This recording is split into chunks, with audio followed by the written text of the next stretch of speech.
This video is going to cover our trip from Boothbay, Maine, up the east coast of Nova Scotia and into the Bredor Lakes. We'll share many of our favorite harbors and stories from along the way. We departed Bristol Shipyard in Boothbay Harbor around 9 in the morning. The plan was to sail to Matinicus Island, spend the night, and then to depart early Friday morning and sail through the evening and night and reach Shelburne mid-Saturday.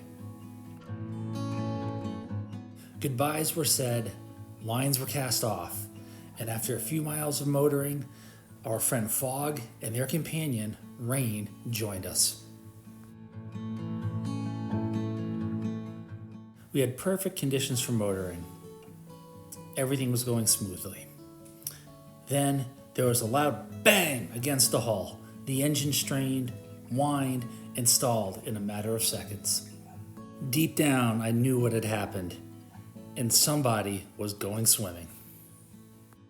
Ironically, about the same time we got snagged, Avocet, the lead boat in our group, about 13 miles ahead of us, broadcast on the radio they too had just become ensnared on a lobster pot. It took about 45 minutes to free our boats from the lobster pots, but eventually we were underway again and rejoined the fleet at Matinicus Island for a lobster dinner and beverages.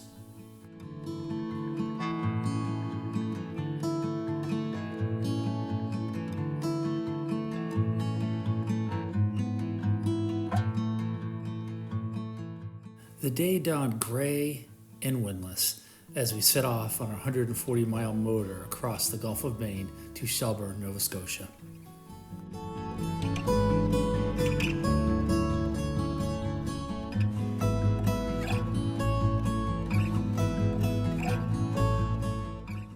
Day faded into evening, which gave way to an eerily calm, foggy night.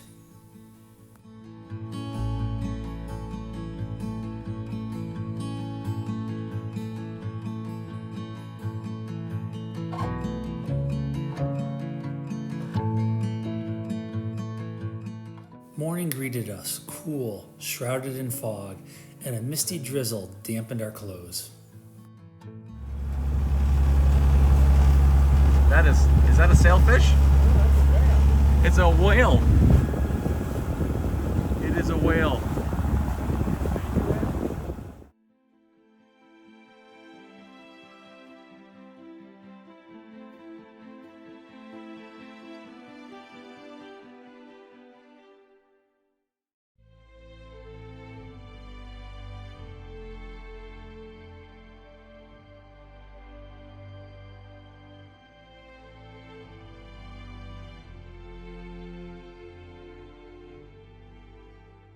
We followed this pod of dolphins for several minutes. Sadly, when returning the drone to the boat, its collision avoidance sensors kicked in and it was lost to Davy Jones's locker.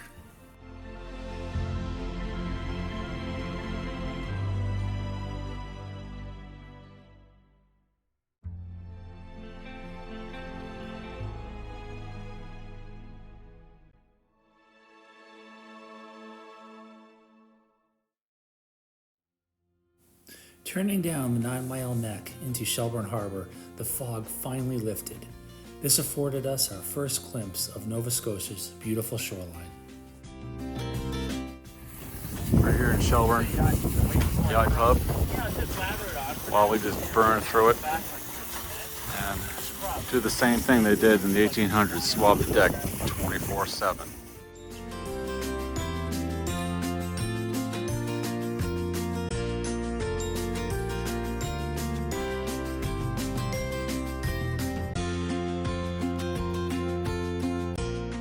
Shelburne Yacht Club had everything the sailor could hope for. Showers, laundry, ice, a bar, groceries just up the road, and a farmer's market.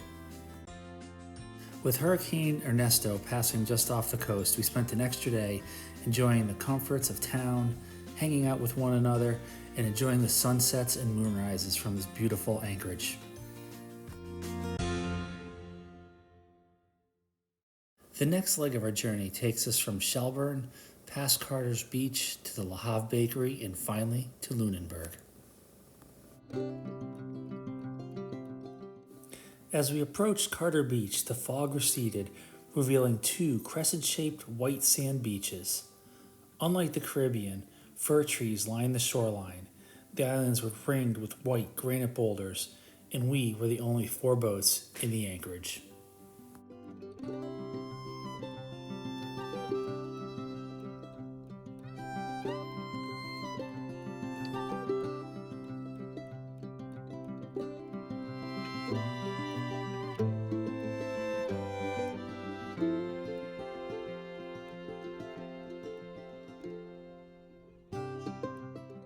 Though the crystal clear water was tempting, its 50-degree temperatures dissuaded us from taking a dip.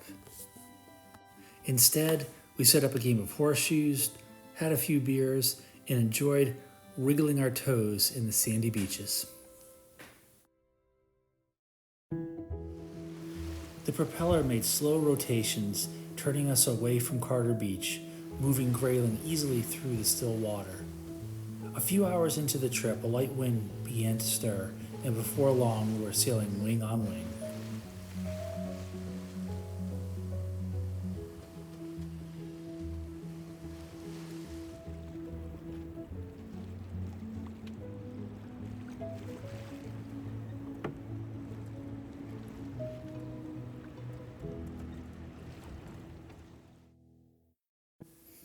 The sailing to Creaser's Cove was outstanding, and after fixing a jammed rudder, we eventually rejoined the fleet at Anchorage, where we enjoyed sundowners and a delicious dinner.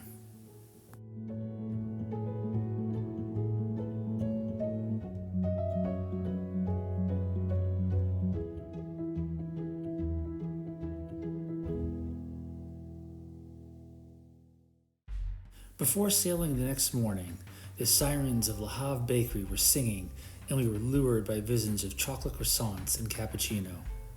All 12 members of our trip piled onto Truant, the smallest boat in the fleet, and we descended onto the unexpected establishment. Fully fed and caffeinated, the wind returned and we were finally able to sail. Truant, a 31-foot Southern Cross, led the fleet, flying a bright red spinnaker. Avocet, a 41-foot oyster, was on her heels, while Going Merry, the 42-foot Hallberg Rossi, casually sailed under jib and jigger.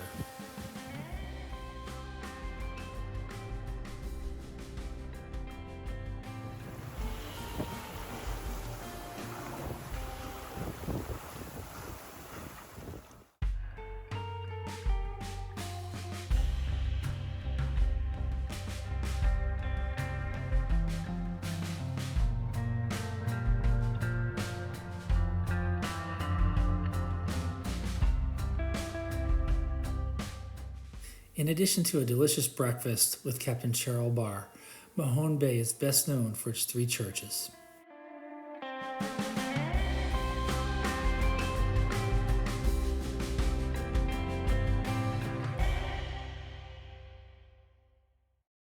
Before setting off for Lunenburg, JD said a short blessing for our fleet. Bless these ships and these boats, the equipment and all who serve on them and who would use them. Protect them from the dangers of wind and rain and the perils of the deep. Bring us all to the harbor of light and peace. May the saving power of our Lord guide and protect us all. In 1995, UNESCO designated Lunenburg as a World Heritage Site. It is described as the best example of a British colonial settlement in North America. After settling in, we joined each other on boats for drinks and had a fantastic dinner on Going Merry.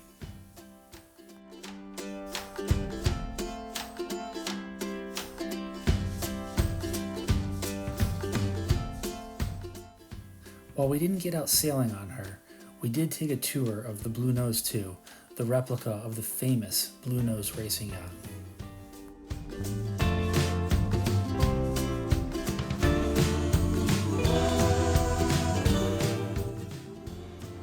As it turned out, we were in town for the International Dory Races. It was Team Canada versus Team USA. And if those yellow dories look familiar, they should. You'll see our team proudly practicing in Gloucester throughout the summer.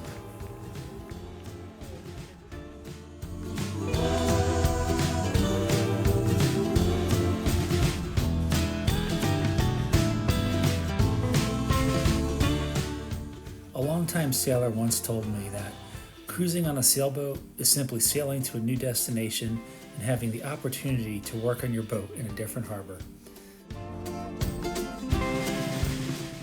After touring the chandlery, we spent the rest of our days meandering around the town, stopping in different restaurants, and eventually wound it up at our favorite watering hole called the Knot.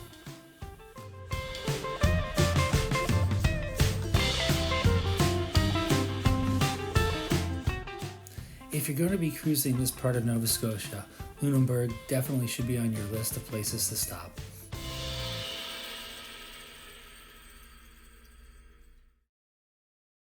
This section of the coast offered quite a bit of variety, from the quaint Lunenburg to the bustling city of Halifax, the remote Roke's Roost, and finally the decadent Liscombe Lodge.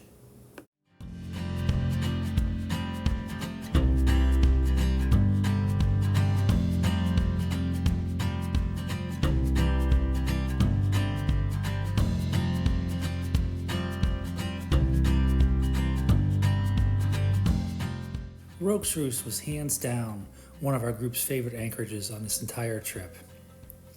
Our boats were anchored in a narrow gap between two islands, deep and lined with white granite boulders, ending in a tranquil pool.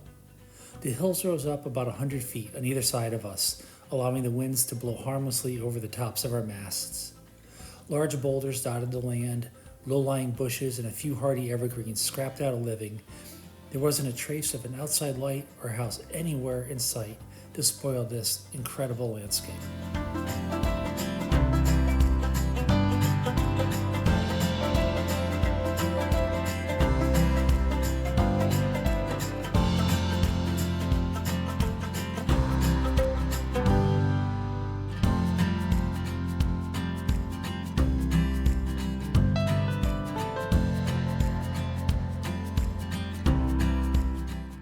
We dinghied ashore and followed a very rustic trail to the top of a small hill which afforded lovely views of the surrounding islands and harbors.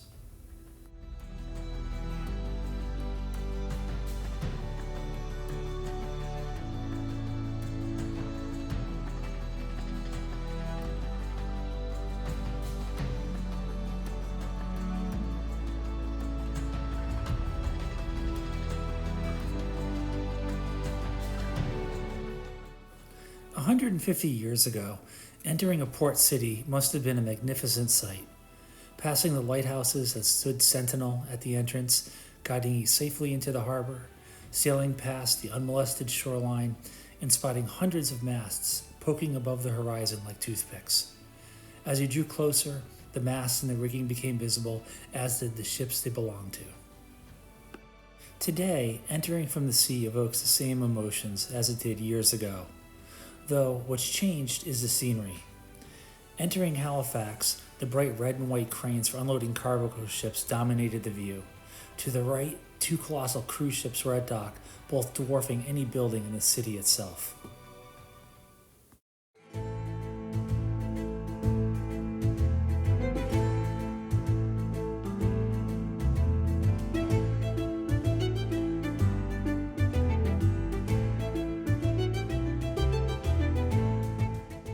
After finding our berths in Halifax, which was downtown, we gathered ourselves together, had a bite to eat, and then set about to explore the city.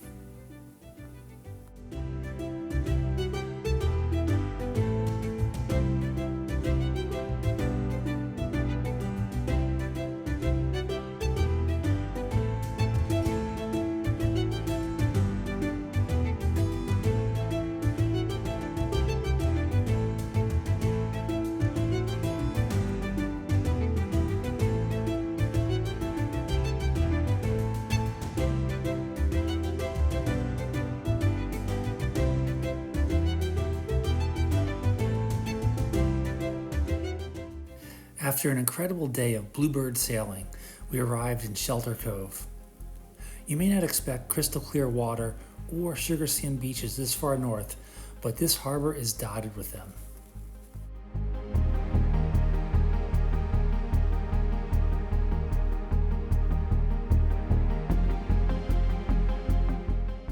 The group pulled out all the stops for the barbecue. Mike slow-cooked onions and butter and beer with kielbasa. Helen whipped up a delicious polenta. Jens brought smoked salmon. Chris grilled sausages, while John grilled some chicken for the group. There was fresh guacamole, hard cheeses, and meats to snack on. It was quite a feast.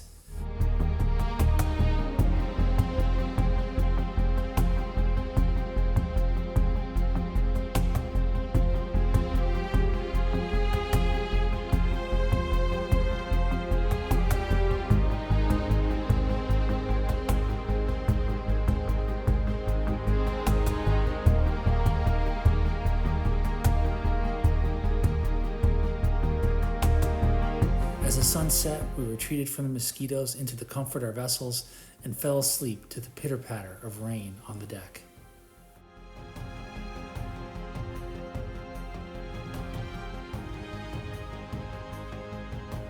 We're having some amazing sailing today. The wind has been on the beam, 13 to 15 knots. The seas are low, and the boats are absolutely flying along.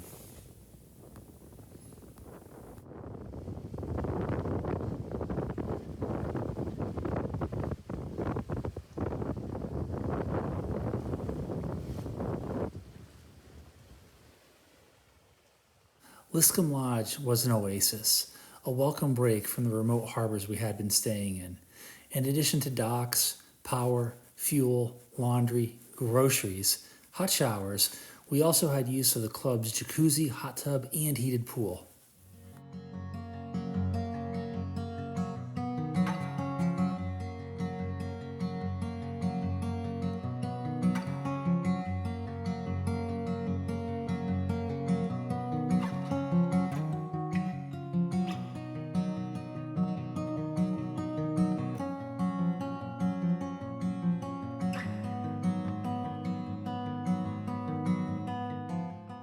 Weather models for Saturday were forecasting a huge low pressure to come ripping through the area.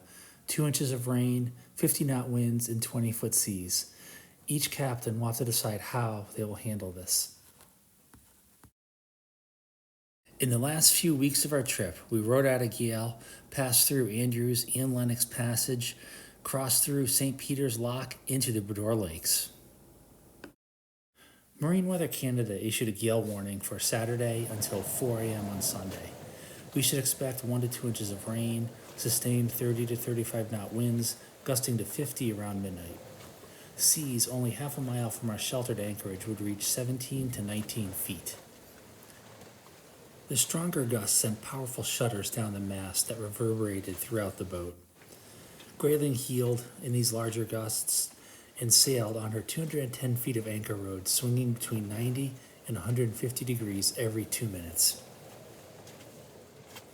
In between bands of rain, we gathered in the cockpit to enjoy adult beverages and appreciate the power of the storm raging around us.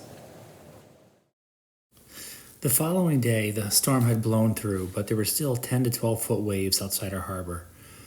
For fear of losing Sweet Annie, Chris's homemade open wooden dinghy, he decided to stay behind, while Grayling and Avocet headed off for Canso.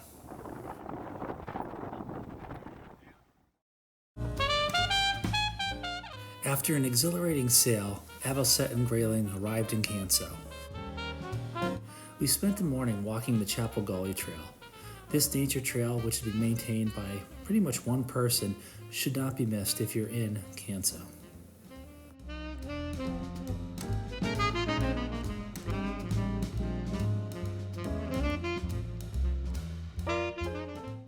Around 12:30, Going Merry and Truant rejoined us in Canso, and the fleet was once again reunited. We set off for the Lennox Passage.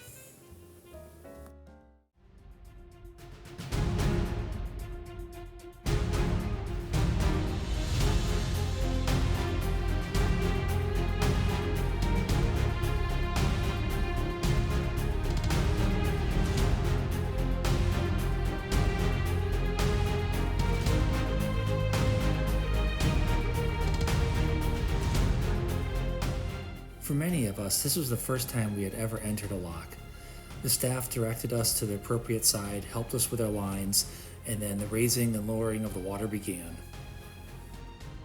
After a few minutes, the water had reached the correct height, and the doors at the far end of the lock opened.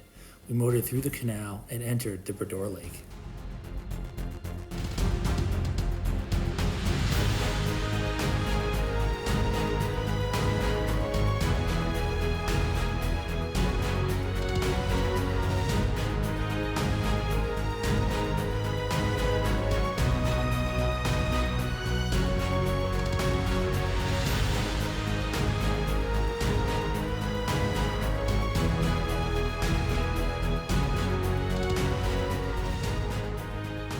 Sailing in the Bredor Lake feels a lot like sailing in Lake Champlain or Moosehead. However, there are fewer boats and the anchorages are exquisite. McPhee Island was one of our favorite anchorages on the entire trip. It was calm, peaceful, and just a lovely setting to spend the evening in.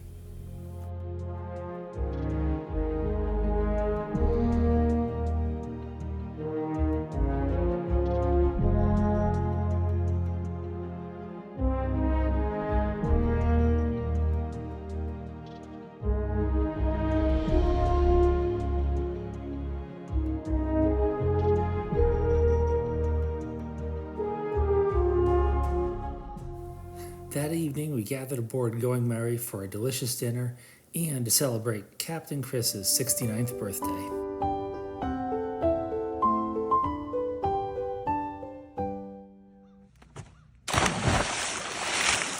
Nice, Jens. How's the water? That's good. Oh, it's good. It's bracing. After Jens' swim, we hauled up our anchors and headed to Maskell's Harbor, which is the birthplace of the Cruising Club of America.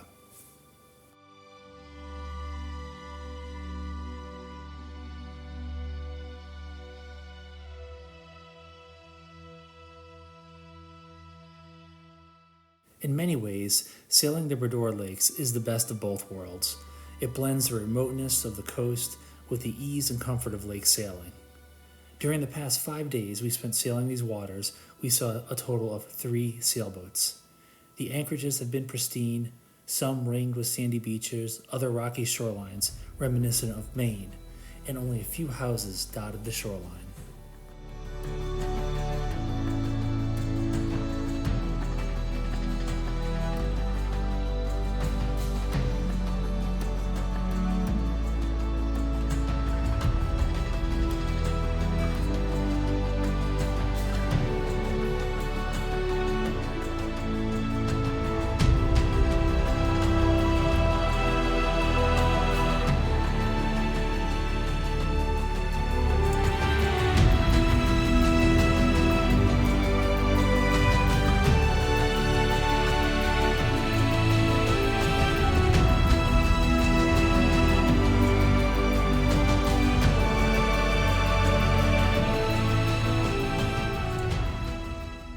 All good things come to an end, and we will reach our final port of call tomorrow. Our attention will rapidly shift from sailing to preparing our boats for their long winter sleep. Sails must come down, fresh and saltwater systems drained and winterized. Cushions and bedding will be stored indoors, and our boats will receive a thorough scrubbing inside and out before Baddeck Marine hauls them for the winter.